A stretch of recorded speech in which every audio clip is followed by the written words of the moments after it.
Hello everyone, good morning, Radhe Radhe. कैसे हैं आप सब? आई होप आप सब अच्छे होंगे। मैं भी बढ़िया हूँ। तो गाइस, स्वागत है आप सबका मेरे एक और न्यू व्लॉग में।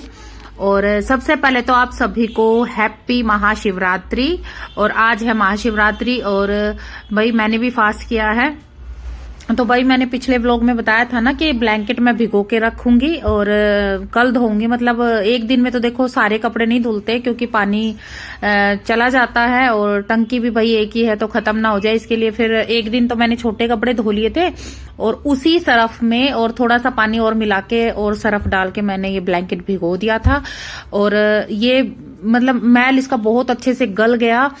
और मैंने सोचा था कि इसको यहाँ पे पूरे बरामदे में फैला के और हम मम्मी बेटा मस्ती करेंगे और इसको अच्छे से ना कूट कूट के धोएंगे।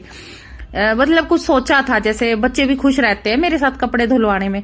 लेकिन हुआ क्या कि आज बारिश का मौसम हो रखा है, ठंडी हवा चल रही है और भाई बस ऐसे ही फिर मैंने सोचा कि नहीं, बच्चे बीमार हो जाएंगे, ठंडी हवा चल रही है तो पता नहीं चलता कि मतलब जाती ठंड बहुत जल्दी सेध देती है ना, नुकसान कर जाती है बच्चों को। तो इसलिए फिर मैंने इतना बड़ा रिस्क लिया नहीं और उनको मैंने उठाया नहीं कि आ जाओ ब्लैंकेट धोएंगे। नहीं तो सोचा तो ये था कि हम साथ मिलके धोएंगे। तो भाई मशीन को मैंने खाली करके उसका सरफ वरफ सब निकाल दिया। नीचे थोड़ा सा जैसे मिट्टी सी हो जाती है ना, ब्लैंकेट में से भी निकली होगी थोड़ी बहुत, तो मिट्टी देखो निकलती है, तो वो सब जमा हो गई थी, वो मैंने एक साइड करके उसको साफ करके खड़ा कर दिया एक साइड। और भाई ये अभी मैंने इसको पूरे को बरामदे में फैला लिया था और इस पे पहले तो मैंने थोड़ा थोड़ा सरफ डाल दिया और उसके बाद हल्की हल्की सोप, जहाँ पे जैसे गोट वगैरह होती है ना साइडों से, तो ये ज्यादा गंदी होती है और ये लाइट कलर है इसलिए थोड़ा सा ज्यादा गंदा होता है। नहीं तो होते तो सारे हैं पर ये दिखता ज्यादा है। तो ये तो हमने ये लगा लो शुरुआत में जब हल्की ठंड थी तब हमने रिजाई ओढ़ी थी, उसके बाद ब्लैंकेट ओढ़ा और फिर इस पे कवर लगा लिया था, तो इतना गंदा नहीं हुआ। पिछली सर्दियों में मेरे पास कोई कवर नहीं था तो बहुत ज्यादा गंदा हो गया था। और अब की बार इसलिए जो है मम्मी ने मेरे को कवर दे दिया था इसका कि ये चढ़ा लेना, तो फिर इतना गंदा नहीं होगा। और फिर अकेली को तो धोने में भी दिक्कत आती है ना। तो फिर भाई ये टूटी हुई कुर्सी है, वैसे ठीक है बैठने में काम आ जाती है लेकिन वैसे टूटी हुई है। तो इसमें क्या होता है कि मैं ना कपड़े निचोड़ लेती हूँ। जैसे अभी तो मेरे पास मशीन है, मैं मशीन में निचोड़ लेती हूँ, लेकिन पहले जब मेरे पास मशीन नहीं थी तो मैं इस पे निचोड़ के सारे कपड़े 1 घंटे के लिए छोड़ देती थी और सारा पानी इसमें से बाहर निकल जाता था और फिर कपड़े मैं तार पे डाल देती थी। तो मुझे कुर्सी काफी सही लगती है कपड़े निचोड़ने में। तो भाई देखो छोटे कपड़ों के लिए तो मशीन आ गई है, लेकिन अभी रह गए बड़े कपड़े, जैसे कंबल हुआ या और भी कोई मोटा ऐसा गुदड़ बच्चों का, शिवांश का अलग से गुदड़ है एक वो, तो ये चीजें भाई मशीन में नहीं सूख सकती ना। धुल भी जाएगी अगर गुदड़, तो जो शिवांश की गुदड़ी है वो धुल भी जाएगी, लेकिन सुखाने वाली जो है थोड़ी छोटी है। अब मशीन छोटी है तो सुखाने वाली तो छोटी होगी ना। तो भाई इतनी बड़ी बकेट मेरे पास थी नहीं, तो ये टंकी मैंने खाली की और ये 2-3 दिन मैं भर के रखती हूँ, उसके बाद मैं खाली करके ताजी पानी भर लेती हूँ। तो भाई इसी के अंदर मैंने एक बार तो मैंने वैसे ही पाइप से थोड़ा सा, फिर 3 टंकियां भर भर के मैंने इसको निचोड़ा, साथ में मैंने ताजी पानी चला दिया था ताकि खत्म ना हो टंकी का ना। तो भाई मैंने ये 1 टंकी पहले भरी हुई थी और 2 टंकियां पौनी पौनी और भर के और फिर इसको अच्छे से निचोड़ लिया था। भाई 3 बार निचोड़ा है वैसे, थोड़ा बहुत पाइप से। भाई इससे ज्यादा तो देखो मेरे से नहीं हो पाया मैंने इतनी बार ही निचोड़ा है। और अब इसमें से चाहे निकले सरफ निकले या कुछ निकले, 3 बार थोड़ा नहीं होता, कुछ थोड़ा सा मैंने पाइप से पानी चला दिया था तो ये निचड़ गया था। और मैंने इसको चेयर को थोड़ी देर बाहर नाली पे खड़ा कर दिया ताकि सारा पानी जो है इसका निकल जाए। और मैंने पूरे घर में झाड़ू सुबह ही लगा दी थी, पोछा नहीं लगाया था क्योंकि मुझे पता था वही ब्लैंकेट धोना है तो फिर से सारे घर में पानी हो जाएगा। तो मैंने फिर झाड़ू के बाद पोछा लगाया पूरे घर में, बच्चों को नहलाया। उस टाइम पे मैंने कोई वीडियो नहीं ली क्योंकि देखो नहाने धोने की ये सब तो मैं लेती रहती हूँ, तो मैं आप लोगों को बोर नहीं करना चाहती। तो देखिए पर्पल सूट मैंने अभी प्रेस करके डाला है क्योंकि प्रेस मेरे से ना हो नहीं पाती है। एक तो बिल की टेंशन रहती है क्योंकि देखो अगर मैं करके भी रख लूंगी ना तो फिर क्या होता है, जैसे एक कपड़ा निकालती हूँ जल्दी जल्दी में, मुझे वीडियो शूट करनी होती है या कहीं जाना होता है तो जल्दी जल्दी में एक कपड़ा निकालती हूँ, 2 एक्स्ट्रा निकल जाते हैं, फिर वो मुझे जल्दी जल्दी में ऐसे ही रख देती हूँ, फिर उन पे दोबारा प्रेस करो। इससे अच्छा है अपना जब पहनना हो तभी कर लेती हूँ और भाई बिल भी आता है। तो देखो सारी चीजें देख के चलनी पड़ती है, तो इसलिए मैंने ये अभी प्रेस की, साथ साथ मैंने डाल लिया। और भाई बच्चों को लेके जा रही हूँ मंदिर तो देखती हूँ। हालांकि सुबह जल्दी जाने की सोच रही थी क्योंकि भीड़ बहुत ज्यादा हो जाती है और ना तो फिर वीडियो शूट हो पाती है, और भाई बच्चों की भी तसल्ली सी नहीं होती, बच्चों को अंदर ले जाने में ना मुझे ये रहता कभी भिज जाए लोगों की भीड़ में। तो भाई यहाँ से हमने फूल पत्ती ले लिए थे और साथ में शिवांश है, और जीवांशी बेचारी वीडियो शूट कर रही है। हालांकि जीवांशी कह रही थी कि मम्मी मैं भी आना चाहती हूँ, तो मैंने बोला बेटा थोड़ी देर आप पकड़ लो, मैं शिवांश के साथ रिस्क नहीं ले सकती, छोटा बच्चा है और भाई सड़क का मामला है, कोई फोन छीन के भाग गया ना तो बहुत बड़ी मुश्किल हो जाएगी। तो ऐसा ही होता है ना कि भाई जीवांशी को तो मैंने बोल रखा, समझा रखा है बेटा टाइट पकड़ के रखा करो, और आपको ऐसा लगे ना भीड़ भाड़ वहां पे बेशक क्लिप मत लिया करो, जब आपको लगे खुला खुला सा तो ले लिया करो। तो भाई बच्ची है, समझ ये तो समझती है, शिवांश को इतना नहीं पता। और सबसे बड़ी बात वो कैमरे को ना बहुत ज्यादा हिलाता है। तो अभी यहाँ पे मैंने बेर लिए थे, तो जैसा कि भाई भोलेनाथ पे बेर चढ़ाते हैं, तो मैंने लिए तो मैं उसके लिए रही थी, लेकिन शिवांश को क्या था कि मम्मी अभी खा लूं, तो मैंने बोला बेटा अभी नहीं, अभी पहले हम मंदिर में जो है भोलेनाथ को चढ़ा के उसके बाद आप लोग खा लेना। मैंने एक्स्ट्रा ले लिए हैं, 20 रुपए के बेर ले लिए थे मैंने, और भाई इतने ही खाए जाते हैं, फिर ये ज्यादा ना फिर ये मन से उतर जाते हैं, फिर ये जगह जगह पड़े फिरते हैं। तो इतने, और सच में इतना ही हुआ था, इन्होंने ना खा के 8-10 बेर छोड़ भी दिए थे, तो इतने ही मैंने लिए, क्योंकि फिर ज्यादा लेने से ये पड़े पड़े फिरते हैं, फिर कदर नहीं होती ज्यादा चीज की। तो भाई अभी जीवांशी सैंडल पहन के आई थी, तो मैंने बोला बेटा आप चप्पल पे सैंडल पे हाथ लगाया, आप हैंड वॉश करके आओ। तो जीवांशी को मैंने हैंड वॉश करने भेज दिया। और अभी जो है देखिए लाइन लगी है, और पता है यहाँ पे पास में 2 मंदिर हैं, उस मंदिर में तो मैं गई भी नहीं क्योंकि वहां तो और ज्यादा भीड़ रहती है। और जो भोलेनाथ का जो अंदर जैसे मंदिर है वो छोटा है, वैसे मंदिर पूरा बड़ा है, लेकिन जो अंदर जाने वाला जो मंदिर क्या बोलूं, जहाँ पे मतलब मूर्ति की स्थापना होती है ना, वो मंदिर छोटा है उसका भोलेनाथ का। तो वहां पे तो मुश्किल से 4 लोग खड़े होके जो है डाल सकते हैं, मतलब चढ़ा सकते हैं जल। और यहाँ पे तो ये है फिर भी भीड़ भले ही है, पर फिर भी बहुत सारे लोग आए हैं। तो 2 मंदिर की है यहाँ बिल्कुल पास पास, तब जाके इतनी भीड़ है।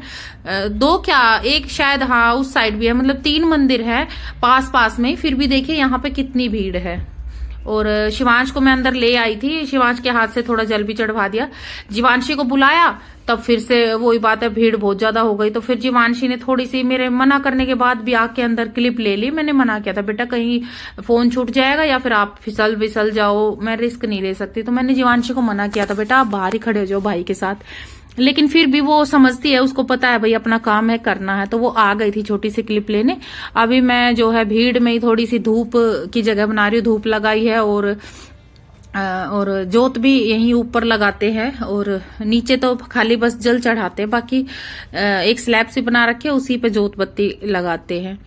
ये भी सही है, एक तरफ जोत लग जाए एक तरफ जल चढ़ जाए, तो ऐसे एक दूसरे की जोत पे ना पानी नहीं पड़ता, नहीं तो वो जल्दी लगा के हटते नहीं, उससे पहले बढ़ जाती है अगर साथ साथ में वहीं रखे तो भाई जल चढ़ा दिया था। और अभी मैं और शिवांश जा रहे हैं वापस, और यहाँ पे एक कावड़ आई है, शायद डीजे बज रहा है, तो जीवांशी खड़ी हो गई थी थोड़ी देर, फिर हम घर आ गए थे।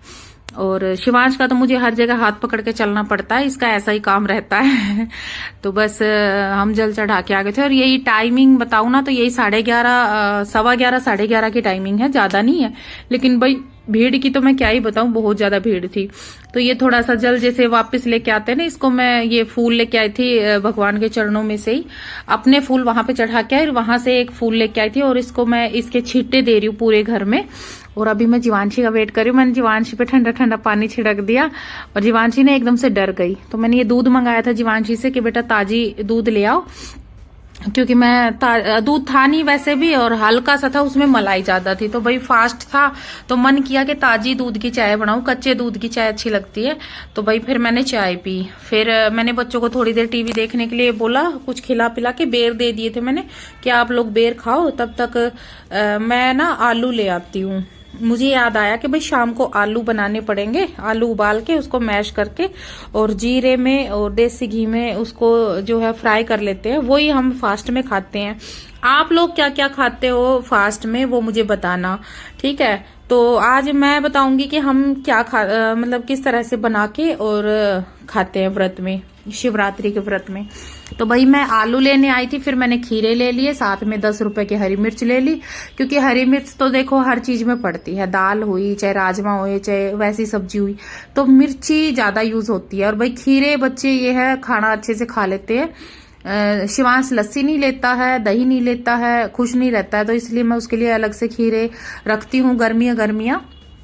तो भाई ये आलू मैंने बॉईल कर लिए थे, और मुझे पता है बच्चे ये वाले जो व्रत वाले आलू है ना ये खाना पसंद करते हैं, इसलिए मैंने एक्स्ट्रा उबाल लिए थे। तो मैं बना रही हूँ, आप लोग देखना, और यही मैं खाऊंगी, यही थोड़ा सा गाय के लिए निकालूंगी और बच्चों के लिए भी यही। हाँ, शिवांश ने बोला मम्मी मेरे लिए 2 पराठे बना देना इसी में से, और मैं ये सब्जी भी लूंगा। तो गाइज आप लोगों के साथ एक बात शेयर करना चाहूंगी। शिवरात्रि का व्रत देखिए, हालांकि शादी के बाद भी रखते हैं, लेकिन पहले भी रखते हैं ना 16 सोमवार के व्रत। तो आज मुझे हालांकि वो बात मैं कभी भूल तो नहीं सकती, पर मैंने सोचा आज आप लोगों के साथ वो बात शेयर करूं। तो हुआ यूं कि मैंने 16 सोमवार के व्रत पकड़े थे मेरे फ्रेंड के, देखा देखी होता है ना कि फ्रेंड कर रही है तो चलो मैं भी कर लेती हूँ। तो मेरी एक फ्रेंड थी, वो हमेशा से ही सोमवार के रखती थी। तो मैंने बोला कि क्या होता है, बोले कुछ होता तो कुछ नहीं, बस मैं रखती हूँ। तो मैंने मम्मी से पूछा, मम्मी बोली अच्छे वर के लिए, अच्छे पति के लिए जो है ये व्रत रखा जाता है। तो मैंने बोला इससे कुछ होता है कि पता नहीं, बोले रखते हैं रखने वाले। तो भाई मैंने भी रखने स्टार्ट कर दिए थे। देखो मैं ये नहीं कहूंगी कि मैंने अच्छे पति के लिए ये व्रत रखा, लेकिन बस मेरा फ्रेंड कर रही थी तो मेरा भी मन कर गया, मैंने स्टार्ट कर दिए। तो देखिए मुझे नहीं पता, मैंने 16 सोमवार से ज्यादा व्रत किए थे, कम नहीं किए, कुछ ना कुछ ज्यादा किए थे। तो अब इतने तो देखो ध्यान नहीं रहता कि भाई मैंने कितने कर लिए, बाकी हाँ इतना है कि मैंने ज्यादा ही किए थे। तो मम्मी ने बोला कि उद्यापन कर दे, अब बहुत हो गए। तो मैंने बोला कैसे होगा, तो बोले कि नुक्ती दाना को बोलते हैं, कोई बूंदी बोल देते हैं, वो बूंदी लेके जाना और वो जो है मंदिर में जोत लगा के वहीं बांट देना। तो आगे की बात भी बताऊंगी। तो मैं आप लोगों को बता दूं, आज मैं पत्ता गोभी, मटर और आलू की सब्जी बनाने जा रही हूँ। और ये मटर और पत्ता गोभी मैंने बॉईल की है, क्योंकि देखिए पत्ता गोभी में कई बार ऐसा होता है कि कोई कीड़ा वीड़ा या कुछ ऐसा चिपका रहता है तो पता नहीं चलता। हालांकि मैंने देख के काटी है, फिर भी मैंने इसको बॉईल कर लिया है, और साथ में नमक डाल के, ठीक है। तो भाई जब मैं उद्यापन कर रही थी तो क्या हुआ कि मैंने जोत लगाई, और जैसे जो 1-1.5 किलो थी कि 2 किलो थी मुझे नहीं पता, जो गुलदाना नुक्ती दाना जो थी ना, वो मैंने वहीं मंदिर के जैसे निकलते टाइम हाथ जोड़ के कुछ मांगते हैं ना, मुझे तो सच बताऊं ये भी नहीं पता मैं क्या मांग रही थी, मुझे नहीं पता। बस इतना याद है कि उस दिन हुआ क्या। तो मैं जैसे हाथ जोड़ के, आंखें बंद थी मेरी, इतनी देर में एक काला कुत्ता आया और आके वो जो प्रसाद रखा था नुक्ती दाना उसको खाने लग गया। अभी एकदम से मेरी आंखें खुली, मैं घबरा भी गई, मैंने उसको भगाया। अब मैंने बोला मैं करूँ तो क्या करूँ, अब ये क्या हुआ। तो देखो भगवान ने मुझे संकेत तो दिया था कि आगे चल के तेरे को कुछ इस टाइप का ये वर मिलने वाला है, जंगली जानवर ही या क्या बोलूं मैं, आप लोग समझ सकते हैं, मैं व्लॉग में बोलना नहीं चाहती। तो भगवान ने मुझे कहीं ना कहीं इशारा दिया था कि मत कर शादी, मत कर शादी। लेकिन मैं ना समझी नहीं शायद। तो ये हुआ, फिर घर आने के बाद पता है मैं रोने भी लग गई थी कि मेरे प्रसाद को ना जो है कुत्ता खा गया। तो मम्मी बोली कि कोई बात नहीं, वो भगवान का ही कोई इशारा या कोई रूप होगा भाई, कोई बात नहीं, खा गया तो अब क्या कर सकते हैं। तो अब मैं सोचती हूँ कि हाँ वो भगवान ने प्रसाद इसीलिए झूठा कराया था कि भाई तेरे जो है व्रत वो तेरे को उसका फल नहीं मिलेगा, तेरे को जिसने तेरा प्रसाद खाया ना तेरे को वो ही मिलेगा वर के रूप में। मतलब कुत्ते ने प्रसाद खाया तो कुत्ता ही मिल गया। तो बस आज सोचती हूँ कि भगवान ने इशारे तो बहुत दिए थे, लेकिन मैं ना उस टाइम, वो कहते हैं ना कि शादी का लड्डू खाए वो भी पछता है, जो ना खाए वो भी पछता है। तो जब तक चख ना लो ना तब तक ये रहता है कि पता नहीं। पर चलो भाई, अब जो किस्मत में था वो हुआ। बस मैंने आप लोगों के साथ ये बात इसलिए शेयर किया, आज बहुत दिनों बाद मुझे ये बात, आज सुबह मैं और मेरी दी बातें कर रहे थे कि इस तरह से मेरे 16 सोमवार के व्रत का उद्यापन हुआ था, याद है। तो बस मैंने सोचा चलो आप लोगों के साथ भी ये बात शेयर करती हूँ। मुझे नहीं पता, किसी ने जैसे और भी किसी के सामने मैंने जिक्र किया तो उन्होंने मुझे ये बोला कि भगवान ही इस रूप में आए हों, क्या पता।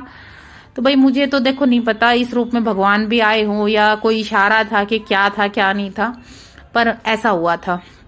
तो भाई अभी ये मैंने पत्ता गोभी, मटर और जो है आलू मैंने बना दिए हैं, मतलब बनने लग रहे हैं। और टमाटर एक ही डाला मैंने, और बताऊं मैं लेके तो हरे हरे टमाटर आई थी, टाइट टाइट, क्योंकि मेरे पास फ्रिज नहीं है। तो मैंने बोला था भैया ऐसे देना जो खराब ना हो, लेकिन फिर भी गर्मी की वजह से लाल हो गए बिल्कुल।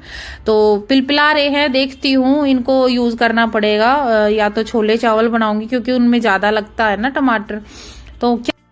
तो गाइस देखिए मैं कितनी तरह की सब्जी बनाती हूँ, लेकिन बच्चे जो है नाक मारते हैं हर चीज में।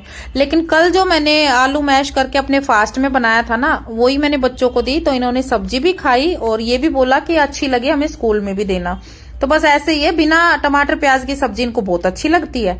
तो गाइज आज का ब्लॉग कैसा लगा बताना जरूर कमेंट में। मिलते हैं नेक्स्ट वीडियो में, नेक्स्ट ब्लॉग में। राम राम सभी को।